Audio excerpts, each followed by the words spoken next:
En los 7 años de Revolución Ciudadana, las relaciones internacionales han marcado uno de los pilares del movimiento País, Patria Altiva y Soberana, que lidera el presidente Rafael Correa. María Alejandra Vicuña, asambleísta por Guayas del movimiento Alianza Bolivariana Alfarista, cofundador de Alianza País, está con nosotros. Buenos días, bienvenida a Contacto Directo. Buenos días, Alfredo, gracias por la invitación y un saludo a todos los televidentes. A ver, empecemos por lo siguiente. El pasado 15 de enero, el día del aniversario, el presidente de la República, en la Radio Nacional del Estado, se refirió en términos de autocrítica a los nuevos espacios de política internacional abiertos en la región. Veamos. Se cometieron errores, ¿no? Y que se detectaron en su momento. Y si con la experiencia que tengo ahora, no hubiera firmado yo el Tratado Constitutivo de UNASUR. Eso se lo firmó en el 2008 en Brasil. Sí. Yo me negué. Cuando revisé el trabajo hecho por los burócratas, me di cuenta enseguida de la trampa. Esto está hecho para que nada se haga. Por ejemplo, todo es por consenso. Eso significa poder de veto. Un país que no esté de acuerdo para todo. También se cometieron otros errores. Error que se reprodujo en CELAC. Creer que la proximidad geográfica es proximidad histórica, cultural, de visiones, políticas. Entonces en CELAC tenemos países cuyo jefe de Estado es la reina Isabel de Inglaterra. Por eso el ALBA muchas veces es más eficiente, ¿no? Porque es una unión de países con igual incluso visión política. Ese reconocimiento del presidente significa que entonces el único espacio homogéneo de acción política a nivel internacional sería el ALBA, fundado por Hugo Chávez y Fidel Castro en el 2004 en La Habana. Yo creo que el ALBA evidentemente es un espacio de convergencia política, ideológica, económica, social, cultural, que apunta precisamente al impulso de las tesis en foros multilaterales y otros espacios de integración regional, como por ejemplo la CELAC y UNASUR, para tesis que impulsamos de manera conjunta varios países que apuntan precisamente al cambio de ese nuevo orden internacional. Y eso no es solo suficiente desde el ALBA. La idea es fortalecer la institucionalidad de espacios como UNASUR y la CELAC. Ese es el objetivo, el gran objetivo, no solo desde el 2013 al 2017 en este nuevo periodo de gobierno, sino se vienen impulsando cambios importantes en estos 7 años de Revolución Ciudadana, en donde se han detectado precisamente, como mencionaba el presidente, algunos errores en esa construcción de una nueva institucionalidad que también apunte a otro objetivo central que se han impulsado en estos espacios, como es una nueva arquitectura de gobernanza global que efectivamente respete y haga respetar el derecho internacional, los principios elementales del derecho internacional. Pero el asunto es que, según lo que señala el presidente, debido a la tesis del consenso, al mecanismo, resulta que el ALBA es el único que resulta plenamente operativo. Entonces, ¿qué pasa? Aparte de Cuba y Venezuela como países fundadores, otros miembros del ALBA son pues Bolivia, Nicaragua, Ecuador. Y 4 estados isleños del Caribe de habla inglesa, como los otros que están en el CELAC, que son Dominica, San Vicente y las Granadinas, Antigua y Barbuda y Santa Lucía. Pero esto a la final no resulta un mini bloque con escaso potencia en el concierto internacional. Yo creo que en el concierto internacional las tesis que hemos impulsado desde espacios como el ALBA, muchos liderados por el Ecuador en estos foros multilaterales, han incluso puesto en el debate temas que antes estaban vetados para nuestros países, porque se respondía, una política internacional respondía a intereses foráneos, a intereses de los poderes económicos y políticos de otras naciones ajenas a la realidad latinoamericana, caribeña y particularmente en el caso del Ecuador. Yo creo que eso ha cambiado y eso da muestra clara de que la política internacional, las relaciones internacionales del Ecuador imprimen un sello imborrable de defensa irrestricta de la soberanía. Y el impulso colectivo de otros espacios como el ALBA, sin dudas inciden de manera importante en las decisiones y en el camino que se está tomando en UNASUR. Y UNASUR que, reconociendo la importancia del Ecuador, por ejemplo, o sea, el ALBA tiene la sede en Quito. Es un grupo de presión dentro de estos otros grupos. Pero en muchos aspectos, como en el aspecto político, en algunas circunstancias definitivamente ha marcado la agenda que los otros han tenido que seguir sobre temas que antes no se trataban. Pero el problema radica en que Ecuador toma decisiones económicas también y muy importantes dentro del ALBA.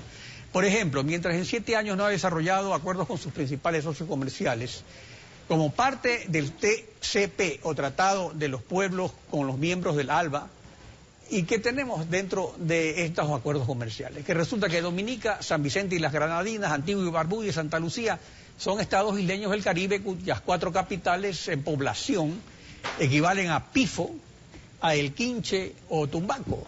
O sea, el PIB de cada una de estas islas es menos de lo que facturan Juan el Juri o Supermaxi. Y tienen como modelo como moneda el dólar del Caribe. Entonces, ¿qué pasa? Que el sistema del Sucre que se usa y que es el principal mecanismo del TCP, resulta que ha servido en Venezuela, pero para causar grandes fraudes económicos. Entonces, en ese aspecto, ¿cuáles son los beneficios de preferir al TCP antes que acuerdos comerciales con Estados Unidos, China o la Unión Europea? Los tratados comerciales no es que se han preferido a lo uno frente a lo otro. Los tratados comerciales hoy se manejan en función del interés nacional. Y muestra clara de ello es que se están viendo a otros mercados, a la apertura de nuevos mercados, pero no solamente para la integración comercial, sino también para unas relaciones internacionales, unas relaciones exteriores que vayan en respeto de la soberanía y en respeto mutuo de nuestros pueblos. Y por supuesto que la idea de fortalecer estos espacios de integración regional como UNASUR, como la CELAC y como el mismo ALBA es precisamente tener mejores condiciones para negociación con otras latitudes. Precisamente claro, pero porque antes eso no existía. Resulta es que hay acuerdos bilaterales, plurilaterales y multilaterales. Entonces, estoy hablando de los acuerdos bilaterales. Entonces, en ese sentido, el Ecuador en los 7 años no ha desarrollado acuerdos de ningún tipo con sus principales socios comerciales, ni siquiera con China, que es en este momento un gran socio. Entonces, la política soberana antiimperialista es políticamente correcta, pero eso tampoco es monopolio del ALBA. Hay otros países como Brasil también y la practican de acuerdo a sus propios intereses económicos. En cambio, la política del ALBA parte de la propuesta personal de Hugo Chávez, y así vemos que Venezuela se separó de la Comunidad Andina de Naciones en el 2006, en el mismo año del G3, que era un grupo de libre comercio formado con México y Colombia, que le abría las puertas a los mercados del Asia-Pacífico. Se separó también del CIAD y el Centro de Arbitraje del Banco Mundial, en el 2012 incluso del Sistema Interamericano de Derechos Humanos, en el 2013. Entonces, ¿qué resulta? Que ese tipo de medidas también son las que de alguna forma ha estado siguiendo el gobierno. Sin embargo, vemos que dentro del ALBA, países como Nicaragua, que tiene TLC con Estados Unidos y la Unión Europea, no piensan renunciar a ellos. Entonces, ¿por qué Ecuador sigue en algún momento una política aislacionista con un grupo pequeño y cuáles son las ventajas que esto tiene para el pueblo ecuatoriano? Yo creo que todo lo contrario, no tiene una política aislacionista, todo lo contrario, es dejar en claro cuál es la posición firme para tener mejores condiciones de negociación precisamente en función de bloque regional, no solo del ALBA, insisto, en términos de UNASUR. Pero el presidente ya dijo que pero con UNASUR y CELAC había el problema del consenso. Entonces, si uno no está de acuerdo, simplemente no hay bloque. Y son precisamente los errores que se deben ir corrigiendo en el camino y se han detectado. Pero aquí de fondo, ¿qué ocurre con la Unión? Porque esos errores no los quieren corregir. La Unión Europea. Con la Unión Europea se está llegando a acuerdos comerciales importantes, pero bajo la premisa de las posiciones del Ecuador que son firmes en cuanto a que haya un respeto y se negocie entre pares, ya no con sometimiento, ya no con imposiciones, sino hablando el mismo lenguaje y estando exactamente en el mismo nivel. Yo creo que eso pero por marca ejemplo, una cuando clara usted habla de negociar en grupo, anterior. cuando usted habla de negociar en grupo, veíamos que el acuerdo se negociaba en grupo con Colombia y Perú, que son países que forman parte de la comunidad andina. Entonces, en cambio, ahora el Ecuador negocia solo frente a un grupo de 27 países. Entonces, ¿esto no es contradictorio? Estamos haciendo eso en el caso de la Unión Europea y es precisamente los espacios de CELAC y UNASUR para potenciar y mejorar las condiciones para poder en bloque tener mejores condiciones en cuanto a tratados comerciales y de toda índole. Pero es que lo que pasa es que los países de la CELAC tienen sus propios acuerdos, los países del Caribe tienen sus acuerdos, ya tienen acuerdos los países de Centroamérica, los otros países andinos. Sí, nosotros también tenemos acuerdos. No tenemos acuerdos, ese es el problema. Estamos en negociaciones comerciales importantes y yo creo que parte también de esa política exterior ha sido buscar nuevos mercados. Ya nuestro norte no solo es el norte, sino sobre todo el sur. Esa cooperación sur-sur, yo creo que es evidente. Y sobre todo en la búsqueda de fuentes alternativas de financiamiento para la inversión, que es evidente todo lo que se ha avanzado en buscando otras fuentes de financiamiento, como Irán, como China, como Venezuela, que han dado resultados importantes. La única que ha funcionado es China.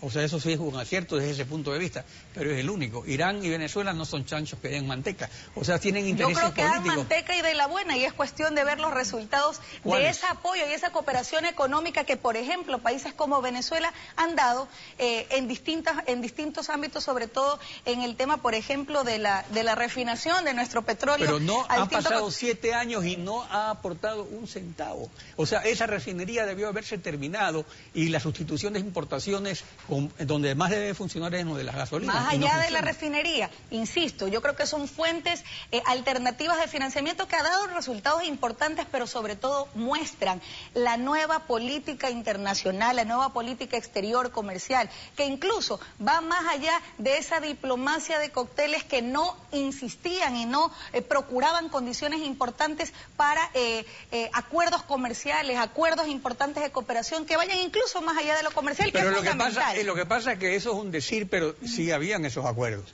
Y esos son los que se han mantenido, como el ATPDA, por ejemplo, o el acuerdo del ESG Plus con la Unión Europea. Pero dentro de la renegociación con la Unión Europea que usted resalta, hay un aspecto muy importante, que es un aspecto controvertido, que es la política de determinación de los tratados de protección recíproca de inversiones.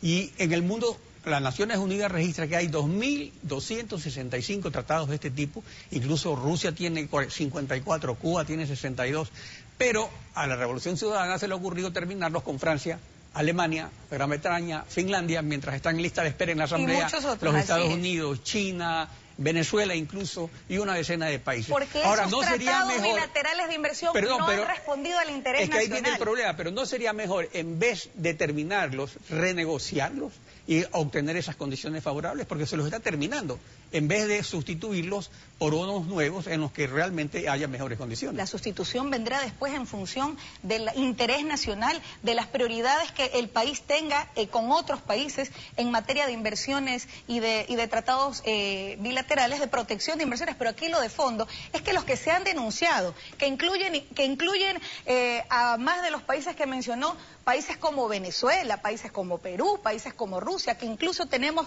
otro tipo de relación, porque esos tratados han servido para beneficiar intereses foráneos, intereses de las grandes corporaciones transnacionales, para resolver controversias en tribunales de arbitraje amañados en desmedro del interés nacional. Para eso han servido los tratados. Y esos son los que se han denunciado. ¿Y usted cree que ha servido ese caso con Venezuela? Es que también están denunciando de Venezuela. Eso son precisamente los tratados que se han denunciado. Y más allá de eso, tratados como por ejemplo el que vamos a tratar en el Pleno de la Asamblea el día de mañana, que es la denuncia del Tratado del TIAR, del Tratado Interamericano de Asistencia Recíproca, que es eso está obsoleto, eso ya es una reliquia, una pieza arqueológica. Así es, ha sido un instrumento de neocolonialismo que todavía sigue vigente. Pero el Tratado de Protección Recíproca con Estados Unidos no se ha terminado. El que se ha terminado es con Francia, con Alemania, con Inglaterra y con Finlandia. ¿Y qué perjuicio? Cada tratado bilateral de protección de inversiones se ha analizado en una comisión de forma absolutamente responsable para solicitar la aprobación de la denuncia de ese tratado en la Asamblea Nacional, que es el mecanismo legislativo que corresponde. Y vendrán, y están, como usted menciona, efectivamente en camino el análisis de muchos, porque aquí lo fundamental es que la legislación tiene que ir acorde a la nueva Constitución, a una política exterior de respeto a la soberanía de nuestros pueblos, de respeto al derecho internacional, de priorizar el interés nacional y las prioridades que como Estado tenemos en relación a estos temas. Y en ese sentido que ha habido una consecuencia plena entre el discurso y la acción concreta en materia de política exterior, no solo el gobierno nacional, sino complementario con la labor legislativa en función de lo que establece la Constitución. Alejandra Vicuña, gracias por su participación en Contacto Directo.